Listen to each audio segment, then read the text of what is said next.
Michael Jordan has been interviewed 1,000 times, and I was trying to think of a fresh angle to ask him about his athletic skill, and I came up with one. I asked him about his shooting hand. Michael Jordan is almost universally hailed as the greatest to ever touch a basketball. Sure, people love to argue about it, but here's the thing most skip over. What exactly made MJ so untouchable? How did he collect 10 scoring titles, 9 all-defensive team selections, 5 MVPs, and 6 rings like it was nothing? Let's break down the hidden weapons that fueled his dynasty. And crazy enough, we're starting with the least celebrated side of his game, defense. Jordan wasn't just locking guys down. He was playing chess while everyone else was playing checkers. His defensive IQ was off the charts, reading offenses like an open book and striking before opponents even knew what hit them. You combine. You cannot do this. Can. Is it the shoes? No, it's not the shoes. It's the hand, the shooting hand of Michael Jordan that has turned his game around. But reading the play isn't enough. You gotta have the tools to punish mistakes. MJ had that freakish speed and lightning reflexes that let him jump passing lanes like a thief in the night. 1 second the ball was safe, the next it was in his hands, and the crowd was on their feet as he hammered down another jaw-dropping fast break dunk. Yeah, he took risks too, leaving his man to gamble on steals. For most players, that's a disaster waiting to happen. For Jordan, it was a highlight reel waiting to explode. Those gambles turned into game-changing turnovers that swung momentum in seconds. And when it came to help defense, he was just as lethal. Double-teaming, forcing bad passes, trapping stars into mistakes. MJ's presence created chaos. On ball, he was relentless, smothering scores the same way Deion Sanders blanketed wide receivers. Night after night, Jordan proved he wasn't just an offensive assassin, he was a two-way nightmare. Jordan knew the real secret to defense wasn't just waving your arms around, it was all in the footwork. From a guy early in his career who got most of his points close in, driving to the hole, to today, simply one of the best pure shooters anywhere on the court. This is your weapon. Right. Can you talk about your hand? What do you see when you look at this hand? If you would look at it, what do you see? His feet never stopped moving, shuffling, sliding, cutting off angles like a predator closing in on prey. That constant motion let him read opponents like a map, picking the perfect moment to strike. And when he did, those massive hands of his were nightmares, snatching, swiping, and smacking the ball away with a force that left rivals shaking their heads in frustration. The result? He climbed to 4th all-time in steals, even though he played fewer games than anybody else in the top 10. Think about that. He didn't just rack up numbers, he shattered the odds.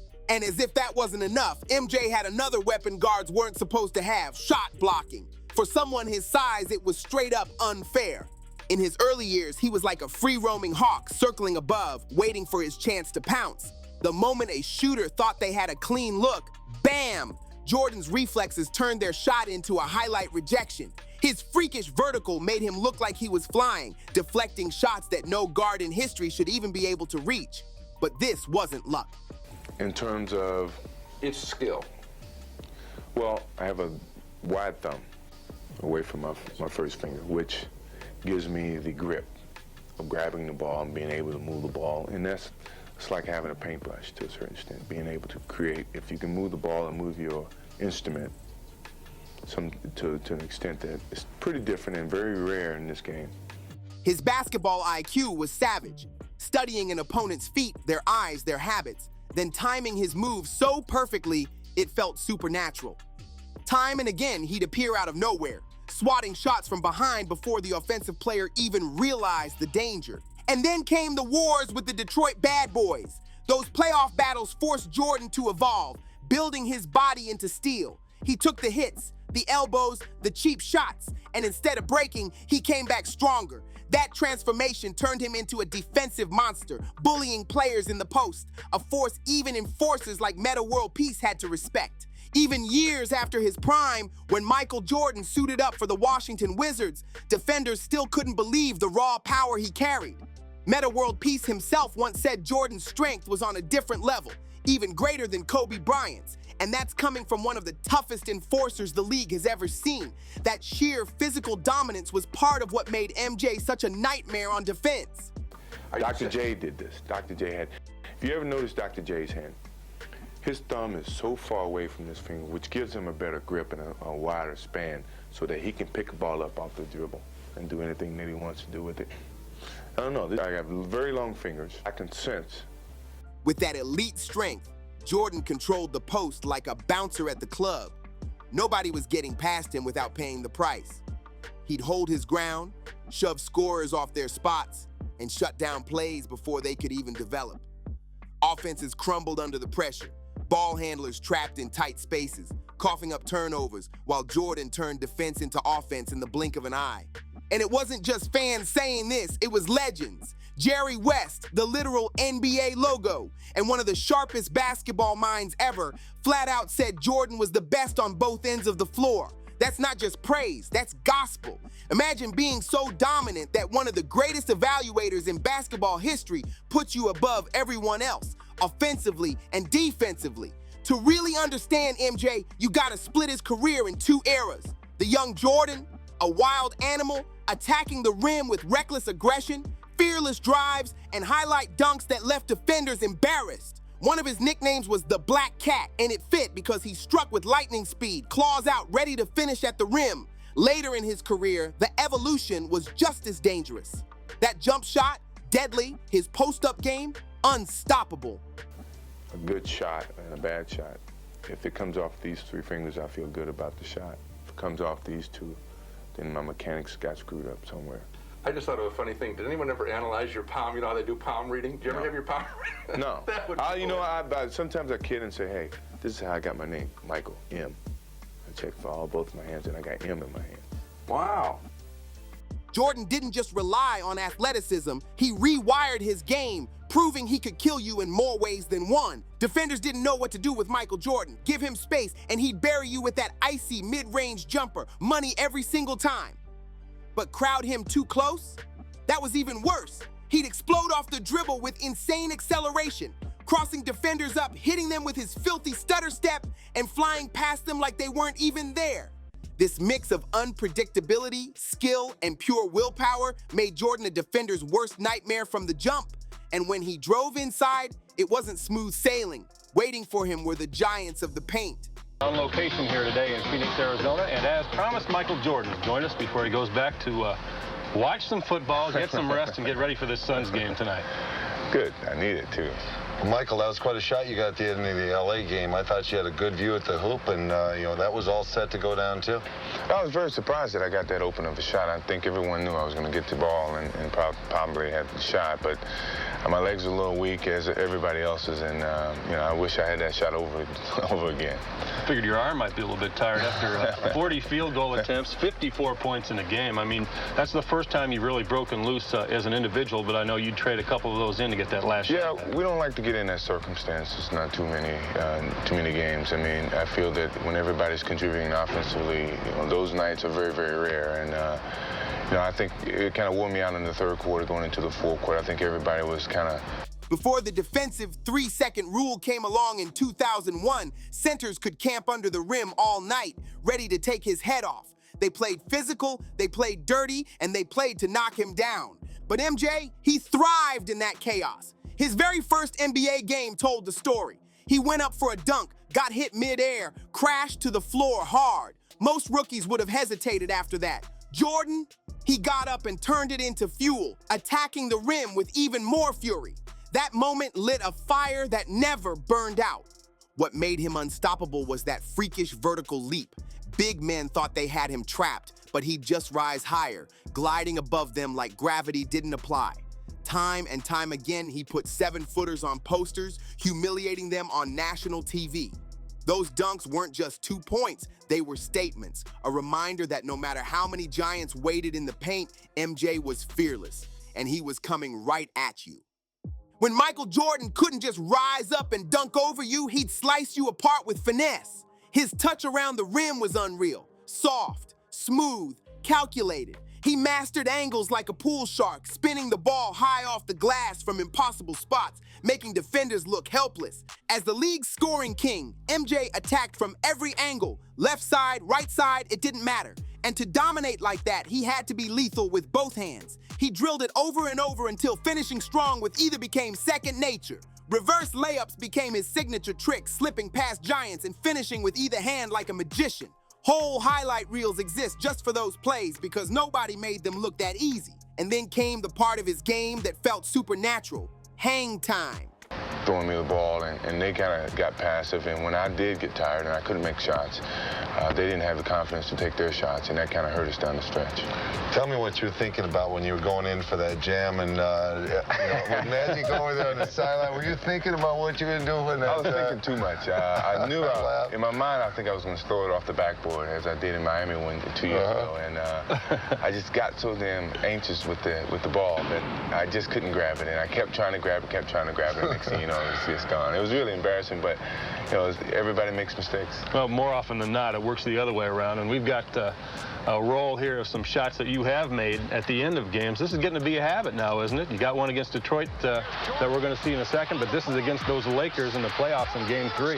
Well, this is a play that was designed by Phil just to take it full court. I felt I could beat Byron Scott and get a good shot off, and I did. And it's in overtime, and here, and I think it was 88, and the shot that everyone kind of reminds me of, and I think it really helped us blend together and get together as a unit and start to play better. That kind of got us over a big hump. Now, you said that's when Cleveland started to hate you, too. Yeah, that's true. And here's last week against Detroit, down by... When Jordan took flight, it was like the laws of physics took a break. He'd soar higher than anyone, and instead of coming down right away, he'd float, delaying his release until the defender was already back on the ground. To the crowd, it looked like he was levitating, defying gravity right in front of their eyes. Those enormous hands gave him even more power midair. MJ could palm the ball like it was nothing, twisting, adjusting, switching angles while still in flight. Even if a defender managed to get a hand up, Jordan had the grip strength to alter the release at the very last second and still sink it clean. But hang time wasn't just about scoring. Jordan weaponized it to humiliate defenses. He'd go up, freeze midair, fake the shot, and then at the last possible heartbeat, dish a pass to a wide-open teammate for an easy bucket. His balance, his control, his ability to take contact and still stay airborne, it wasn't just athleticism. It was artistry in motion, and nobody else in basketball history ever pulled it off quite like MJ. When Michael Jordan couldn't just rise up and dunk over you, he'd slice you apart with finesse. His touch around the rim was unreal, soft, smooth, calculated. He mastered angles like a pool shark, spinning the ball high off the glass from impossible spots, making defenders look helpless. As the league's scoring king, MJ attacked from every angle. Left side, right side, it didn't matter. And to dominate like that, he had to be lethal with both hands. He drilled it over and over until finishing strong with either became second nature. Reverse layups became his signature trick, slipping past giants and finishing with either hand like a magician. Whole highlight reels exist just for those plays because nobody made them look that easy. And then came the part of his game that felt supernatural, hang time. When Jordan took flight, it was like the laws of physics took a break. He'd soar higher than anyone, and instead of coming down right away, he'd float, delaying his release until the defender was already back on the ground. To the crowd, it looked like he was levitating, defying gravity right in front of their eyes. Those enormous hands gave him even more power midair. MJ could palm the ball like it was nothing, twisting, adjusting, switching angles while still in flight. Even if a defender managed to get a hand up, Jordan had the grip strength to alter the release at the very last second and still sink it clean. But hang time wasn't just about scoring. Jordan weaponized it to humiliate defenses. He'd go up, freeze midair, fake the shot, and then, at the last possible heartbeat, dish a pass to a wide-open teammate for an easy bucket. Had to have it 2 to tie or 3 to win, and hey, why postpone it? Well, it was a good shot. I felt I had a good shot at the goal, and it was one of those planned shots by Philly just to take the shot, and either way I was running off the court. I was going to miss it, we lost. If I made it, we won. So what difference did it make? Yeah. Now, was that a design play, Phil? Well, I normally have somebody else in the position I put Michael in, but we knew that there's not quite enough time to run another play play that we have, what the heck play that we've got, so named as well, this is the last second thing. Let's just get it and see what happens. And normally, Horace is over in that spot. Well, we flip-flopped Michael in that spot because we knew if he got the ball, he could get it off. It's a great thing about Michael is that he can get shots off. In this game, as many coaches will tell you, it's so tough to get shots for players, and when you've got a player that can get shots on his own like Michael can to win games for you, it's a real luxury. That's a load to carry. I mean, I know it is, and you've carried a lot of loads in this past year. I mean, it's unbelievable the amount of basketball that you've played, and we've got a graphic to illustrate exactly how many games Michael Jordan has played over the last year. I don't know if you even realize this, Michael, but 126 games, all things added up there. Well, I never really know. I mean, I love the game, and every day I try to play it as hard as I can when I'm playing it, but... His balance, his control, his ability to take contact and still stay airborne, it wasn't just athleticism. It was artistry in motion, and nobody else in basketball history ever pulled it off quite like MJ. Strength, focus, and pure willpower. That's what made Jordan unstoppable at the rim. He wasn't just finishing plays, he was punishing defenders, absorbing contact, drawing fouls, and still dropping buckets for endless and one moments. Young MJ was an athletic freak of nature, but what made him terrifying was how his skill set kept evolving even after his athletic prime faded. By the time his second three-peat with Chicago rolled around, Jordan had become a master technician. He didn't need to outjump you every possession. He could outthink you, outwork you, and outskill you. The post-up became his personal kingdom. With flawless footwork, he'd back defenders down, testing their balance with subtle bumps and shifts. Then came the kill, fake one way, spin the other, and rise up for that cold-blooded fadeaway jumper. But here's the difference. Jordan's fade wasn't like anyone else's. He didn't just lean back and pray. He exploded upward with that same vertical that once gave the league nightmares. Launching his fadeaway from heights defenders couldn't dream of contesting. The result? A shot that was virtually unblockable, a signature weapon he could unleash whenever the Bulls needed a dagger. Call it what you want, but in the mid-range, Jordan was the undisputed king. Some argue over who the greatest all-around shooter is, but when it comes to that deadly mid-range zone, the crown belongs to MJ. No debate. In fact, during his final 2 years in Chicago, long past his so-called prime, he was still torching teams at nearly 50% from 16 feet out to the three-point line. That's not just consistency, that's dominance in its purest form. What really separated Michael Jordan wasn't just that he could score, it was how he scored when the game was on the line. Pressure didn't crush him, it fueled him. Fourth quarter, tight game, all eyes on him. Jordan lived for those moments. He had the confidence, the swagger, and the cold-blooded execution to deliver daggers that ripped the heart out of his opponents. Defenders knew what was coming, but stopping it was another story. Whether it was the fadeaway from the post, the pull-up jumper off the dribble, or a fearless drive to the rim, Jordan always had an answer.